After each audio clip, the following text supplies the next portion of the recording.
ಇವತ್ತು ವಾಂಗಿಬಾತ್ ರೆಸಿಪಿ ತೋರಿಸ್ತಾ ಇದ್ದೀನಿ. ಅದಕ್ಕೆ 2 ಈರುಳ್ಳಿ, 1 ಟೊಮ್ಯಾಟೊ, ಒಂದು 5ರಿಂದ 6 ಬದನೆಕಾಯಿ ತೊಗೊಂಡಿದ್ದೀನಿ. ವಾಂಗಿಬಾತ್ ಬದನೆಕಾಯಿ ಜೊತೆಗೆ ಕೊತ್ತಂಬರಿ ಸೊಪ್ಪು ಹಾಕಿ ಪುದೀನ ಸೊಪ್ಪು ತೊಗೊಂಡಿದ್ದೀನಿ. ಇದು ತರಕಾರಿಗಳು ಹೆಚ್ಕೊಳ್ಳೋದಕ್ಕೆ. ಬನ್ನಿ ಇವಾಗ ತರಕಾರಿಗಳನ್ನೆಲ್ಲ ಕಟ್ ಮಾಡ್ಕೊಂಡ್ಬಿಡೋಣ.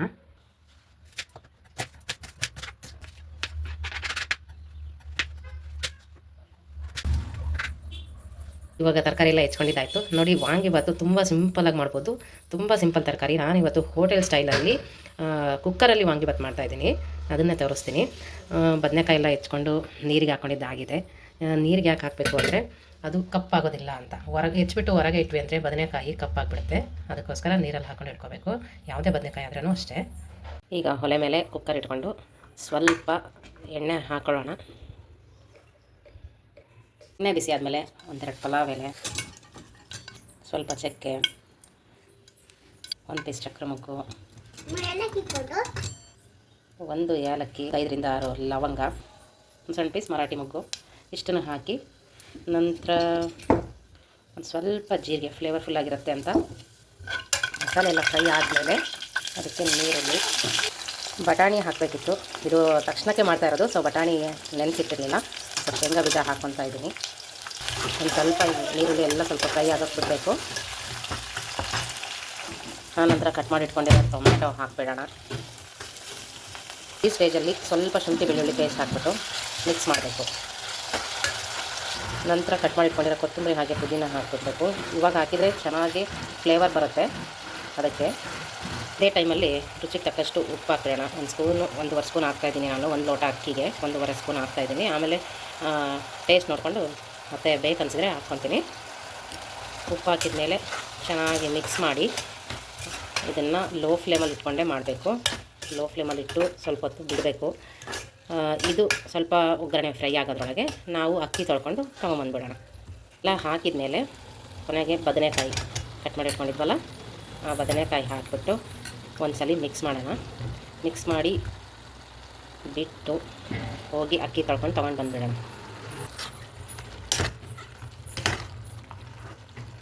ನಾವು ಅಕ್ಕಿ ತೊಳ್ಕೊಂಡು ಬಂದಿದ್ದೀವಿ. ಇವಾಗ ಹಾಕ್ಬಿಡೋಣ ಅಕ್ಕಿನ. ಇದಕ್ಕೆ ಅಕ್ಕಿ ಹಾಕಿ ಒಂದ್ಸರಿ ಒಗ್ಗರಣೆಯಲ್ಲಿ ಮಿಕ್ಸ್ ಮಾಡ್ಕೋಬೇಕು. ಅದೇ ಚೆನ್ನಾಗಿ ಈ ಸ್ಟೇಜಲ್ಲಿ 2 ಸ್ಪೂನು ವಾಂಗಿಬಾತ್ ಪೌಡರ್ನ ಹಾಕ್ಕೊಳ್ಳೋಣ. ವಾಂಗಿಬಾತ್ ಪೌಡ್ರಲ್ಲಿ ಸ್ವಲ್ಪ ಖಾರ ಇರುತ್ತೆ, ಹಾಗಾಗಿ ಖಾರದ ಪುಡಿ ನೋಡ್ಕೊಂಡು ಹಾಕ್ಕೊಳ್ಳಿ. ನಮ್ಮ ಮನೇಲಿ ಸ್ವಲ್ಪ ನಾವು ಖಾರ ಕಡಿಮೆ ತಿನ್ನೋದು, ಹಂಗೆ ಖಾರದ ಪುಡಿ ಸ್ವಲ್ಪ ಸ್ಟ್ರಾಂಗ್ ಇದೆ ನಮ್ಮದು, ಸೊ ಸ್ವಲ್ಪ ಹಾಕಿದ್ದೀನಿ.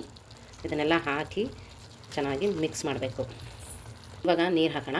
1 ಲೋಟ ಅಕ್ಕಿಗೆ 2 ಲೋಟ ನೀರು. ಅಕ್ಕಿ ಸ್ವಲ್ಪ ಹಳೇದಾಗಿದ್ದರೆ ಅದಕ್ಕೆ ಇನ್ನೊಂದು 1/4 ಲೋಟ ನೀರು ಜಾಸ್ತಿ ಹಾಕಿ. ಬದನೆಕಾಯಿ ಕೂಡ ನೀರು ಬಿಟ್ಕೊಳುತ್ತೆ.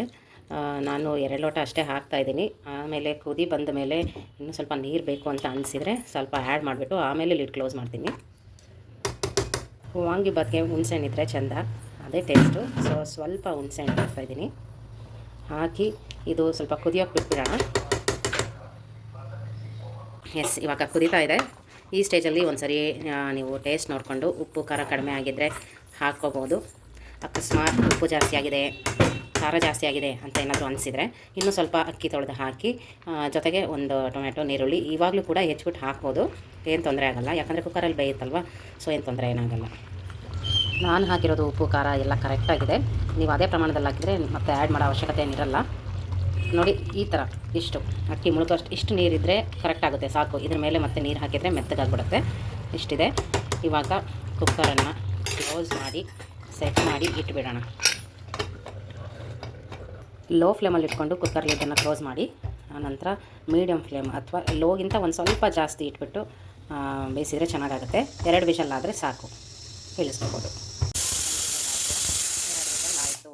ಈಗ ನಾವು ಸ್ಟವ್ ಆಫ್ ಮಾಡಿಬಿಡೋಣ. ಅದು ಕೂಲ್ ಆಗಕ್ಕೆ ಬಿಡೋಣ ಕುಕ್ಕರನ್ನು. ಕುಕ್ಕರ್ ಆರಿದೆ, ಓಪನ್ ಮಾಡೋಣ. ಎಸ್, ನೋಡಿ ಎಷ್ಟು ಚೆನ್ನಾಗಾಗಿದೆ. ಹೀಗೆ ಇದಕ್ಕೆ ಸ್ವಲ್ಪ ತುಪ್ಪ ಹಾಕಬೇಕು. ತುಪ್ಪ ಹಾಕಿ ಮಿಕ್ಸ್ ಮಾಡಿಬಿಟ್ರೆ ತುಂಬ ಚೆನ್ನಾಗುತ್ತೆ. ಕೆಲವರಿಗೆ ಈ ಥರ ತುಪ್ಪ ಎಲ್ಲ ಹಾಕ್ಕೊಂಡು ತಿನ್ನೋದೆಲ್ಲ ಇಷ್ಟ ಆಗಲ್ಲ. ಸಾಂಬಾರಿಗೆ, ಪಲ್ಯಕ್ಕೆ ಅದಕ್ಕೆಲ್ಲ ತುಪ್ಪ ಹಾಕೊಂಡು ತಿನ್ನೋದು ಅದೆಲ್ಲ ಇಷ್ಟ ಆಗಲ್ಲ. ಈ ಥರ ತಿಂಡಿಗಳಿಗೆ ಹಾಕೋದು ಇಷ್ಟ ಆಗಲ್ಲ. ಬಟ್ ನನಗೂ ಆ ಥರ ಎಲ್ಲ ಇಷ್ಟ ಆಗ್ತಾ ಇರಲಿಲ್ಲ. ಇದು ನಾವು ತುಪ್ಪ ಹಾಕಿ ಕಲಸಿದ್ದು, ಅದು ಅಷ್ಟು ಡಿಫ್ರೆನ್ಸ್ ಗೊತ್ತಾಗೋದೇ ಇಲ್ಲ. ತುಂಬ ಚೆನ್ನಾಗಿರುತ್ತೆ. ನೀವು ಬೇಕಾದ್ರೆ ಟ್ರೈ ಮಾಡಿ ನೋಡಿ. ನಾನು ತಿಂತಾಯಿದ್ದೀನಿ. ನನಗೂ ಈ ಥರ ಎಲ್ಲ ಕಲಿಸ್ಕೊಂಡು ತುಪ್ಪ ಎಲ್ಲ ಹಾಕೊಂಡು ತಿನ್ನೋದು ಇಷ್ಟ ಆಗ್ತಾ ಇರಲಿಲ್ಲ. ಬಟ್ ಇದು ಒಂದ್ಸರಿ ನಮ್ಮ ಫ್ರೆಂಡ್ ಮನೇಲಿ ಮಾಡಿದ್ದು ನೋಡಿದೆ. ಅವ್ರು ಬೇಡ ಬೇಡ ಅಂದ್ರೂ ಕೇಳಲಿಲ್ಲ, ಹಾಕಿದ್ರು ಒಂದ್ಸರಿ ಟೇಸ್ಟ್ ನೋಡು ಅಂತ ಹೇಳಿ. ಸರಿ ಅಂತ ನಾನು ಅವತ್ತು ಟೇಸ್ಟ್ ಮಾಡಿ ನೋಡಿದೆ. ತುಂಬ ಅಂದರೆ ತುಂಬ ಚೆನ್ನಾಗಾಗಿತ್ತು. ಸೊ ನಾನು ಅವತ್ತಿಂದ ನಮ್ಮ ಮನೇಲಿ ಹಾಕಿ ಸ್ವಲ್ಪ ಹೊತ್ತು ಬಿಟ್ಟು ಆಮೇಲೆ ತಿಂತೀನಿ.